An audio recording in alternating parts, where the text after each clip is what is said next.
Hello les gars! Ça fait trop longtemps, purée!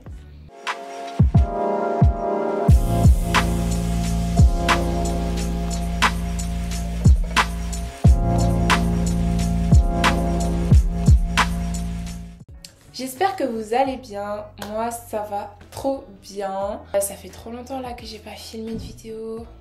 Alors ça fait 2 semaines mais vraiment je sais pas, ça fait bizarre, j'ai l'impression que ça fait 3 ans. Alors voilà, j'ai eu 2 semaines d'absence, j'étais un petit peu en retrait des réseaux sociaux. J'en avais grandement besoin et je reviens en force. Le Seigneur m'a vraiment fait du bien durant ces 2 semaines.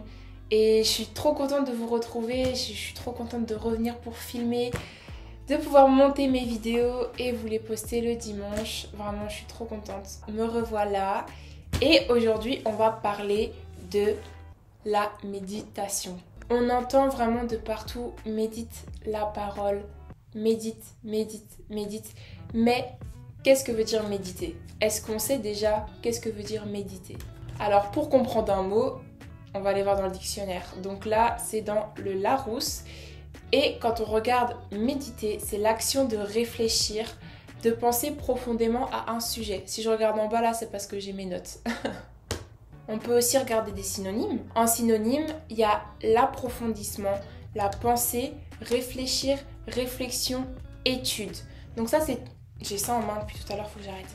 Donc quand on dit médite la parole de Dieu, ça veut simplement dire ne te contente pas de lire seulement, comme si c'était une histoire, mais réfléchis, pense-y, approfondis ton étude, va vraiment dans les profondeurs de la parole. Ok, maintenant qu'on sait c'est quoi méditer, on va chercher à savoir pourquoi méditer, pourquoi on nous dit de méditer, en quoi c'est important, qu'est-ce que ça va changer que je médite. Ce qu'on pourrait se dire après tout, c'est qu'un livre, c'est la parole de Dieu certes, mais pourquoi méditer et pas simplement lire la Bible?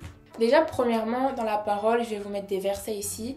Dans la parole de Dieu, on nous dit plusieurs fois, à plusieurs reprises, de méditer la parole. On a plusieurs versets qui nous parlent de l'importance de la méditation. Mais je vais vous mettre dans un contexte. Fermez les yeux. Je vais vous raconter une histoire. Imaginez que vous êtes en relation avec quelqu'un, que ce soit un ami, fiancé, copain, peu importe. Vous êtes en relation, vous êtes en couple, vous êtes des amis, voilà. Vous êtes en relation avec quelqu'un. Tous les jours, on vous entend dire que vous aimez cette personne, vraiment, vous l'aimez vraiment très fort, vous l'aimez sincèrement, vous aimez passer du temps avec elle, vous aimez qui elle est, qui il est. Tout vous plaît, tout vous convient.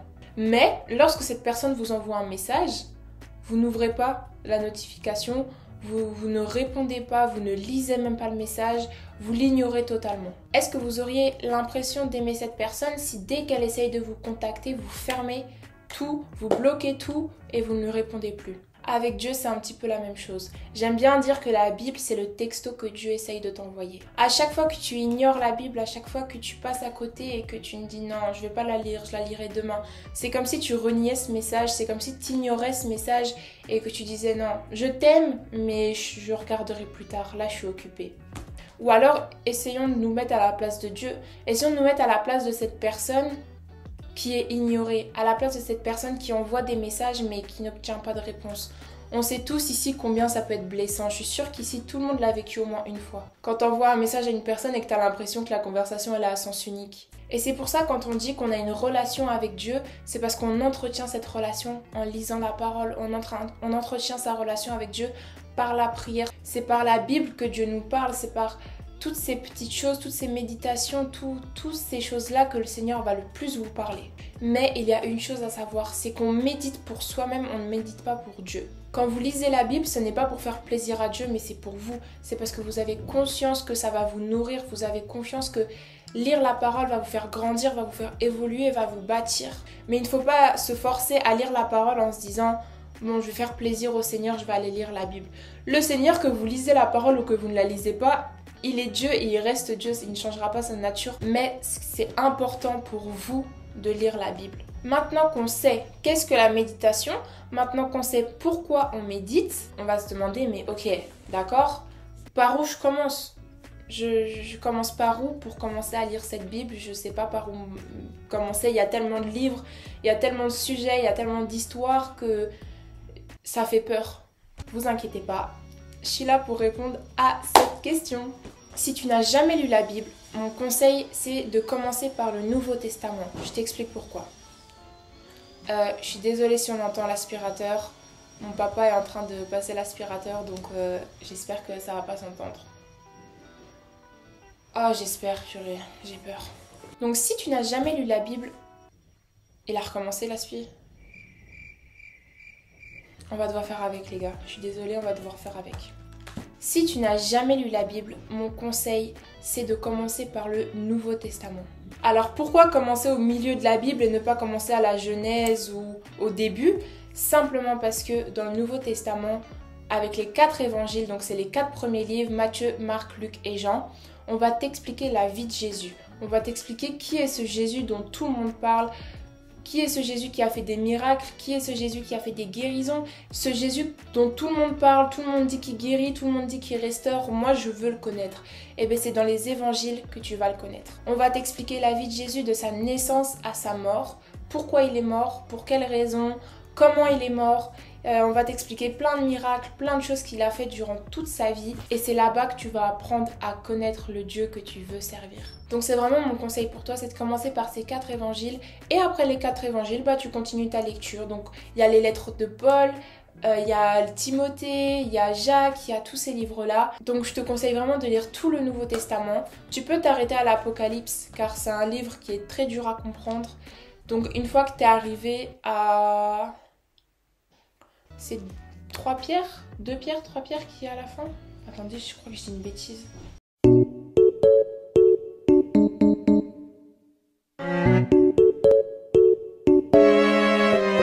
Ah ouais, j'ai grave dit une bêtise, c'est le livre de Jude. Donc tu peux t'arrêter au livre de Jude et après tu peux commencer à aller parcourir les psaumes, les proverbes, enfin tout ça, voilà. Tu commences déjà par le Nouveau Testament et après tu verras que ça sera plus simple pour comprendre comment on lit la Bible.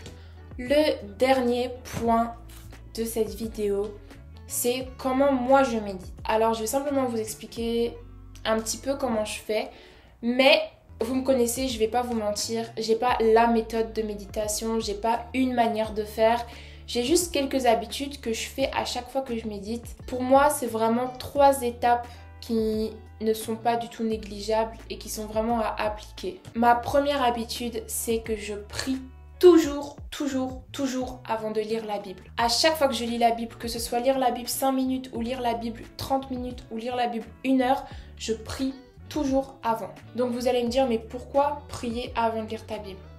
Je vais vous répondre simplement. Premièrement, pour renouveler votre esprit, pour demander à Dieu qu'il puisse vous renouveler votre esprit, renouveler votre intelligence, renouveler votre manière de penser. Demandez au Seigneur qu'il change votre cœur, qu'il vous change votre cœur de pierre en cœur de chair. Demandez à Dieu qu'il puisse venir vous visiter, vous restaurer, vous guérir. Demandez au Seigneur de vous révéler les choses cachées. Ça, c'est très important parce que dans la Bible, il y a le contexte historique. Donc, on va comprendre, voilà, par exemple, Jonas, quand il s'est fait avaler par le poisson, voilà, on l'a jeté de la barque, il est tombé dans l'eau, un poisson l'a mangé, il est ressorti 3 jours après. Ok, ça c'est le côté historique. Maintenant, il y a aussi le côté spirituel. Donc, qu'est-ce que Dieu a fait? Qu'est-ce que Dieu a voulu faire comprendre? Comment Dieu va adapter l'histoire de Jonas à ta situation? Comment Dieu va te révéler les choses pour toi te bâtir intérieurement? Et c'est pour ça que c'est très important de demander toujours à Dieu avant de lire sa Bible, Seigneur, révèle-moi les choses cachées, révèle-moi les choses que je ne sais pas dans ta parole. Deuxième habitude, c'est que je surligne ce qui me parle. Donc quand je suis touchée par un verset, par un passage de la Bible, je le mets en couleur, je le mets en fluo et par la suite, je vais méditer dessus. Donc c'est là toute la méditation qui rentre en jeu, c'est que je vais commencer à réfléchir à ce verset. Je vais me dire, mais qu'est-ce que le Seigneur a voulu dire au travers de cette histoire? Je vais reprendre le contexte, je vais regarder, je vais essayer de comprendre, je vais essayer de pouvoir voir comment Dieu veut l'adapter à ma situation, comment Dieu veut m'aider avec ce verset. Donc en général, je vais mettre en fluo quelque chose qui me parle, quelque chose d'important, ce que le Seigneur veut me dire, par exemple quand Jésus parle, je vais mettre en fluo. Enfin voilà, c'est vraiment un peu toutes ces choses-là. Et c'est important, c'est aussi comme ça qu'on retient les versets. Moi je sais que quand je mets quelque chose en fluo, dans mon esprit ça le marque aussi. Donc ça c'est un truc à faire également. Ensuite, ma dernière habitude, c'est que je prie avec ce que j'ai surligné.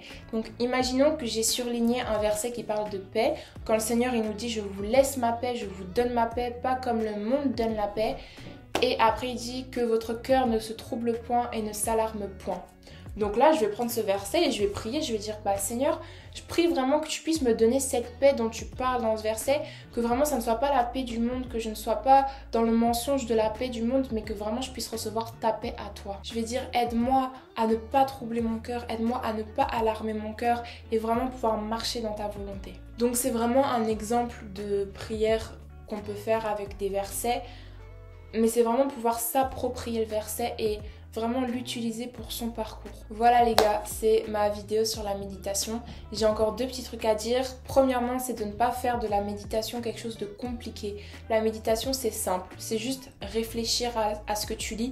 C'est juste comprendre ce que tu lis, approfondir ce que tu lis.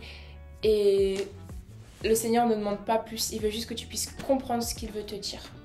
Et dernière chose, c'est d'avoir des petits carnets. Alors voilà, c'est pas pour faire l'atelier bricolage. Moi, pendant longtemps, ça m'a bloqué parce que je n'arrivais pas à faire de beaux petits carnets comme je voyais partout. Mais pourquoi avoir des carnets? C'est simplement pour pouvoir noter ce que le Seigneur te dit, noter les choses importantes, noter vraiment les choses que tu dois retenir. Et des fois, ça aide à méditer. Moi, je sais que j'écris beaucoup. Donc, j'écris plus spécialement dans des carnets, mais j'écris sur mon ordinateur. Voilà, j'écris dans mes notes ou peu importe, j'écris tout ce que je reçois, tout ce que le Seigneur me dit, toutes ces choses, toutes mes réflexions, j'écris tout et j'aime bien les lire. Donc voilà les gars, mes cheveux comment ils sont mis là? Voilà les gars, j'espère que cette vidéo en tout cas vous aura plu, vous aura aidé dans votre méditation, je l'espère, dans votre marche avec le Seigneur. C'est tout ce que je désire. N'hésitez pas à vous abonner à ma chaîne, à commenter, à mettre un like. Je lis vos commentaires, j'essaye de répondre à tous vos commentaires. Je vous attends aussi sur Instagram et sur TikTok. Voilà, là-bas il y a encore plus de contenu.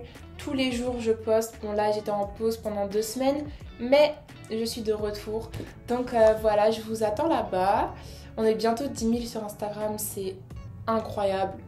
Je réfléchis si j'ai autre chose à dire, mais je crois pas.